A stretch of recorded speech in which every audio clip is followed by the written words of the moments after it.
जय श्री कृष्णा। नमस्कार दोस्तों, स्वागत है आप सभी का हमारे चैनल मेरी सोल पर। साथियों, इस वीडियो में आप बात करेंगे भगवान श्री कृष्ण से जुड़े ऐसे अनेकों सवालों के बारे में और साथ में जन्माष्टमी के बारे में बात करेंगे कि भगवान श्री कृष्ण का जन्म कौन सी जेल में हुआ था, श्री कृष्ण जी कैसे पैदा हुए थे, जन्माष्टमी व्रत का फल क्या है, जन्माष्टमी क्यों मनाई जाती है, जन्माष्टमी पीछे कहानी क्या है, इन सभी सवालों के बारे में आज इस वीडियो में जानेंगे। चलिए वीडियो शुरू करते हैं। भगवान कृष्ण का जन्म कौन सी जेल में हुआ था? भगवान कृष्ण का जन्म मथुरा के राजा कंस की कारागार में हुआ। कंस की कारागार यमुना नदी के किनारे थी। यह स्थान राजा यानी कि आज भी मथुरा में प्राप्त है, जहां एक मंदिर और साथ ही मस्जिद बनी हुई है। बात करते हैं अगले सवाल की। कृष्ण जी कैसे पैदा हुए थे? भाद्रपद कृष्ण अष्टमी तिथि की आधी रात को मथुरा के कारागार में वासुदेव की पत्नी देवकी के गर्भ से भगवान श्री कृष्ण ने जन्म लिया था। श्री कृष्ण के जन्म की इस शुभ घड़ी का उत्सव पूरे देश में धूमधाम से मनाया जा रहा है। द्वापर युग में श्री कृष्ण ने बुधवार को रोहिणी नक्षत्र में जन्म लिया था। बात करते हैं अगले सवाल की। कृष्ण जन्माष्टमी व्रत का फल क्या है? कहते हैं ब्रह्मा बेरवत पुराण के मुताबिक भारतवर्ष में रहने वाला जो प्राणी श्री कृष्ण जन्माष्टमी का व्रत करता है वह 100 जन्मों के पापों से मुक्त हो जाता है। इसमें संशय नहीं है। वह दीर्घ काल तक बैकुंठ लोक में आनंद भोगता है। फिर उत्तम योनि में जन्म लेने पर उसे भगवान श्री कृष्ण के प्रति भक्ति उत्पन्न हो जाती है, यह निश्चित है। जानते हैं अगले सवाल। जन्माष्टमी को हिंदी में क्या बोलते हैं? आंसर है गोकुल अष्टमी। अब जानते हैं अगला सवाल। कृष्ण जन्माष्टमी की विशेषता क्या है? जन्माष्टमी वह शुभ दिन है जब भगवान श्री कृष्ण ने इस ग्रह पर जन्म लिया था। यह दिन भारत में अगस्त या सितंबर महीने में बहुत ही उत्साह और जोश के साथ मनाया जाता है। हिंदू कैलेंडर के अनुसार यह त्योहार कृष्ण पक्ष की अष्टमी के दिन मनाया जाता है। भगवान कृष्ण को भगवान विष्णु का सबसे शक्तिशाली अवतार माना जाता है। बात करते हैं अगले सवाल की। जन्माष्टमी का दूसरा नाम क्या है? कहते हैं उड़ीसा और पश्चिम बंगाल के नवद्वीप में जन्माष्टमी के इस त्योहार को श्री कृष्ण जयंती व श्री जयंती के रूप में भी मनाया जाता है। लोग आधी रात तक उपवास और पूजा कर जन्माष्टमी मनाते हैं। बात करते हैं अगले सवाल की। जन्माष्टमी के पीछे क्या कहानी है? जन्माष्टमी की कथा अनुसार भगवान कृष्ण का जन्म भाद्रपद कृष्ण पक्ष की अष्टमी तिथि को हुआ था। भगवान कृष्ण के जन्म के समय जेल के द्वार खुद बे खुद खुल गए थे और पहरा देने वाले पहरेदार गहरी नींद में सो गए थे। दरअसल भगवान कृष्ण का जन्म कंस के कारागार में हुआ था। कंस भगवान कृष्ण की मां देवकी का भाई था। अगले सवाल की बात करें। कृष्ण जन्माष्टमी व्रत क्यों रखते हैं? कहते हैं उद्देश्य है जो व्यक्ति जन्माष्टमी के व्रत को करता है वह ऐश्वर्य और मुक्ति को प्राप्त करता है। आयु, कीर्ति, यश, लाभ, पुत्र व पौत्र को प्राप्त कर इसी जन्म में सभी प्रकार के सुखों को भोग कर अंत में मोक्ष को प्राप्त करता है। जो मनुष्य भक्ति भाव से श्री कृष्ण की कथा को सुनते हैं उनके समस्त पाप नष्ट हो जाते हैं। जानते हैं अगले सवाल की। श्री कृष्ण जन्माष्टमी क्यों मनाई जाती है? कहते हैं कृष्ण के कंस के अत्याचारों से संसार को मुक्ति कराने के लिए इस धरती पर जन्म लिया था। कृष्ण के जन्म से पूरी गोकुल नगरी में उत्साह की लहर दौड़ गई थी। हर साल कृष्ण जन्म उत्सव को बहुत ही उत्साह के साथ मनाया जाता है। अब बात करते हैं अगले सवाल की। व्रत ना कर पाए तो क्या करें? कहते हैं किसी खास वजह से अगर जन्माष्टमी व्रत नहीं कर पाए तो किसी भी ब्राह्मण या जरूरतमंद इंसान को भरपेट भोजन करवाएं। ऐसा ना कर सके तो जरूरतमंद को इतना पैसा दे दें कि वो 2 समय भरपेट भोजन कर सके। अब बात करते हैं अगले सवाल। भगवान श्री कृष्ण का जन्म कितने बजे हुआ था? कहते हैं भादो कृष्ण अष्टमी को रोहिणी नक्षत्र में रात 12 बजे श्री कृष्ण का जन्म हुआ था। अब बात करते हैं अगले सवाल की। जन्माष्टमी रात में ही क्यों मनाई जाती है? कहते हैं श्री कृष्ण का जन्म भाद्रपद कृष्ण अष्टमी तिथि की मध्य रात्रि में हुआ था। रात का मध्यकाल रात में 12 बजे हुआ था। इसी कारण जन्माष्टमी रात में मनाते हैं। बात करते हैं अगले सवाल का। जन्माष्टमी पर मटकी फोड़ने की परंपरा क्या है? कहते हैं बाल कृष्ण के सभी मित्र ऐसे परिवारों से थे जिन्हें माखन खाने को नहीं मिल पाता था। गांव के सभी लोग माखन कंस के यहाँ पहुंचा देते थे।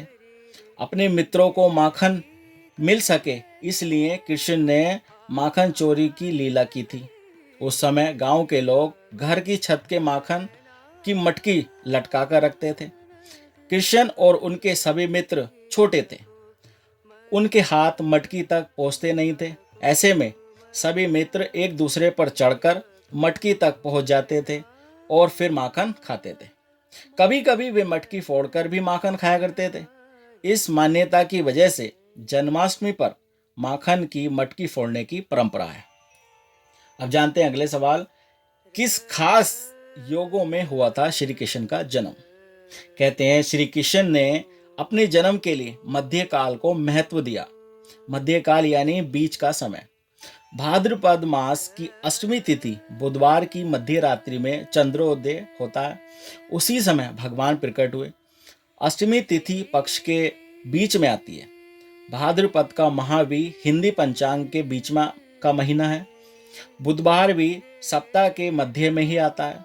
जन्माष्टमी पर चंद्र रोहिणी नक्षत्र में होता है।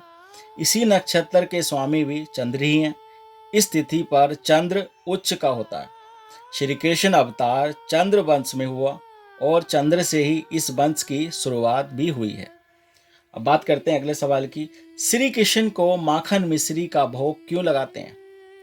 कहते हैं श्री कृष्ण को बचपन से ही माखन मिश्री बहुत प्रिय था।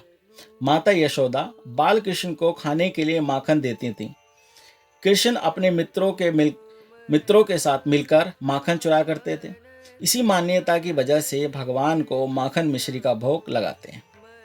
बात करते हैं अगले सवाल की, गर्भवती के कमरे में बाल गोपाल की तस्वीर लगाने की सलाह क्यों दी जाती है?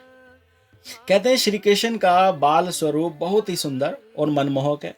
गर्भवती महिला दिन भर नन्हे कृष्णा को देखती है तो उसका मन शांत रहता है। बार बार भगवान के दर्शन करते रहने से गर्भ में पल रहे शिशु के विचार सकारात्मक बनते हैं। माना जाता है कि बाल कृष्ण के दर्शन करते रहने से गर्भ में पल रहा शिशु भी सुंदर होता है। बात करते हैं अगले सवाल की, श्री कृष्ण को तुलसी के बिना भोग क्यों नहीं लगाते? कहते हैं श्री कृष्ण विष्णु जी के अवतार हैं और विष्णु जी को तुलसी विशेष प्रिय है। इसी वजह से श्री कृष्ण की पूजा में भी तुलसी को अनिवार्य रूप में रखा जाता है। तुलसी के बिना भगवान भोग ग्रहण नहीं करते, ऐसी मान्यता है। बात करते हैं अगले सवाल की, श्री कृष्ण के श्रृंगार के लिए कौन कौन सी चीजें जरूरी हैं? श्री कृष्ण पूजा में प्रतिमा पर सुगंधित इत्र, हल्दी, कपूर, दही, घी, जल, केसर लगाया जाता है। दूध, दही, घी, माखन मिश्री और मिठाइयों का भोग लगाते हैं। मोर मुकुट, बांसुरी, रेशमी वस्त्र, तुलसी, पंजीरी, खीर, सूखे मेवे, झूला, चंदन, गोमाता की प्रतिमा आदि चीजें पूजा में जरूर रखें। बात करते हैं अगले सवाल की, श्री कृष्ण ने द्वारका क्यों बसाई थी? कहते हैं कंस वध के बाद श्री कृष्ण अपने परिवार के साथ मथुरा में रह रहे थे। कंस का ससुर जरासंध भी श्री कृष्ण से बदला लेने के लिए बार बार मथुरा पर आक्रमण कर रहा था। श्री कृष्ण ने जरासंध को 17 बार पराजित किया। मथुरा के लोगों को जरासंध के आक्रमणों से बचाने के लिए श्री कृष्ण ने समुद्र के बीच में एक नई नगरी द्वारका बसाई थी। द्वारिका का निर्माण देव शिल्पी विश्वकर्मा ने किया था। बात करते हैं अगले सवाल की, श्री कृष्ण कितने वर्षों तक पृथ्वी पर रहे? श्री कृष्ण की 125 वर्षों तक पृथ्वी पर रहे। भगवान ने करीब 6 दिन की उम्र में ही पूतना राक्षसी का वध कर दिया था। गोवर्धन पर्वत उठाकर बारिश से ब्रजवासियों की रक्षा की और इंद्र का घमंड तोड़ा। मात्र 13 वर्ष की आयु में कंस वध किया। द्वारिका नगरी बसाई। इसके बाद महाभारत युद्ध में पांडवों की मदद की। बात करते हैं अगले सवाल की, रुक्मणी से विवाह करते समय कृष्ण की आयु कितनी थी? विवाह के समय भगवान कृष्ण की आयु 24 वर्ष थी। और रुक्मणी की आयु 16 वर्ष थी। बात करते हैं अगले सवाल की। अष्टमी के दिन किसी व्यक्ति की मृत्यु हो जाए तो क्या होता है? कहते हैं यह दिन उन पूर्वजों के श्राद्ध कर्म के लिए होता है जिनकी मृत्यु अष्टमी तिथि के दौरान हुई हो। हालांकि इस दिन का उपयोग श्राद्ध करने के लिए किया जा सकता है, चाहे व्यक्ति की मृत्यु कृष्ण पक्ष या शुक्ल पक्ष में हुई हो। अगले सवाल की बात करेंगे। राधा की पूजा कृष्ण के साथ क्यों की जाती है, रुक्मणी के साथ क्यों नहीं? इसका ढीला अनुवाद कहता है कि द्वारिका में रुक्मणी की भूमिका वही थी जो वृंदावन में राधा की थी। यह केवल राधा की कृष्ण के प्रति भक्ति और उनके निस्वार्थ प्रेम के कारण है ही उनके एक साथ पूजा की जाती है। कई भक्त कहते हैं कि उनकी आत्माएं एक हैं। बात करते हैं अगले सवाल की। श्री दामा ने राधा को श्राप क्यों दिया था? वह इस बात से परेशान था कि श्री कृष्ण जो भी चीज पाते हैं उसे पहले राधा को देते हैं और फिर वह उसे स्वीकार करते हैं। उसे यह बात पसंद नहीं थी कि राधा का नाम कृष्ण से पहले लिया जाता है। भगवान का भक्त होने के नाते वह कृष्ण का नाम पहले लेना चाहता था, इसलिए गुस्से में आकर उसने राधा रानी को श्राप दे दिया। बात करते हैं अगले सवाल की। यदुवंश कैसे नष्ट हुआ? कहते हैं महाभारत युद्ध में श्री कृष्ण की मदद से पांडव जीत गए थे। जब श्री कृष्ण और पांडव धृतराष्ट्रीय गांधारी से मिलने पहुंचे, उस समय गांधारी ने श्री कृष्ण को श्राप दिया था कि उनका कुल भी कौरव कुल की तरह नष्ट हो जाएगा। इसके कुछ समय बाद द्वारिका में श्री कृष्ण के पुत्र सांब ने दुर्वासा मुनि का अपमान कर दिया था। दुर्वासा ने भी यदुवंश के नष्ट होने का शाप दे दिया। इन दोनों शापों की वजह से यदुवंश के सभी लोग आपस में लड़कर मारे गए। बात करते हैं अगले प्रश्न की। प्रभु श्री कृष्ण के 16,108 विवाह का रहस्य क्या है? इसके पीछे एक छोटी सी कथा है, वो मैं आपको सुनाता हूँ। एक बार एक राक्षस भौमासुर था। वह बहुत ताकतवर था। उसने मणि पर्वत पर अपना कब्जा कर लिया था और जल के देवता वरुण के साथ विवाद किया। इससे सभी देवता बहुत परेशान थे। भौमासुर सभी राजधरानों की कन्याओं को उठाकर अपने साथ ले गया और संकल्प लिया कि जब ये कन्याएं 20,000 हो जाएंगी तब उनके साथ एक ही लगन में विवाह करूंगा।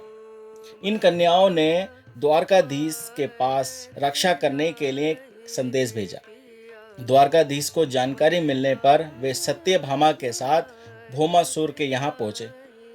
द्वारकाधीश यानी श्री कृष्ण। द्वारकाधीश और भौमासुर के बीच विवाद हुआ और विवाद में भौमासुर मारा गया। कृष्ण भगवान ने बंदीगृह में जाकर देखा तो वहां 16,100 कन्याओं को भौमासुर ने बंदी बनाकर रखा था। इन कन्याओं को द्वारकाधीश ने बंधन से मुक्त किया, लेकिन सभी कन्याओं ने कहा कि अब हम कहाँ जाएंगे, हमसे कोई भी राजकुमार विवाह नहीं करेगा क्योंकि हम भौमासुर के यहाँ बंदी बनाकर रखे गए थे। इस पर द्वारकाधीश ने सत्यभामा से कहा, देवी, इन कन्याओं के सामने विकट समस्या है। असुर के महल में रहने के कारण इन सब से कोई विवाह नहीं करेगा। इनके माता पिता का वध भी उस दुष्ट ने किया, अतः मुझे इन्हें आश्रय देना होगा।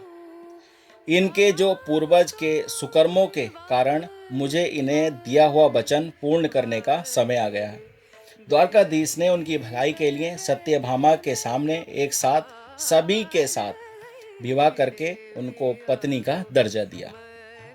श्री कृष्ण की 8 पत्नियां पहले से ही थी, जिनका नाम रुक्मणी, जामवंती, सत्यभामा, कालिंदी, मित्राविदा, सत्या, भद्रा और लक्ष्मणा। और साथ ही 16,100 से विवाह करने पर श्री कृष्ण की एक यानी कि 16,108 पत्नियां हो गई। तो ये थी श्री कृष्ण की कितनी पत्नियां थीं। दोस्तों, इस वीडियो में हमने श्री कृष्ण से रिलेटेड और श्री कृष्ण की जन्माष्टमी से रिलेटेड अनेकों सवालों के बारे में जाना। जैसे कि आपको वीडियो पसंद आई हो तो हमें इस वीडियो में कमेंट करके बताएं वीडियो आपको कैसी लगी और इनमें बताई गई जानकारी कैसी लगी। चलिए मिलते हैं और दूसरी वीडियो में, तब तक अपना ख्याल रखें, सुरक्षित रहें। वीडियो पसंद आई हो तो चैनल को सब्सक्राइब करें।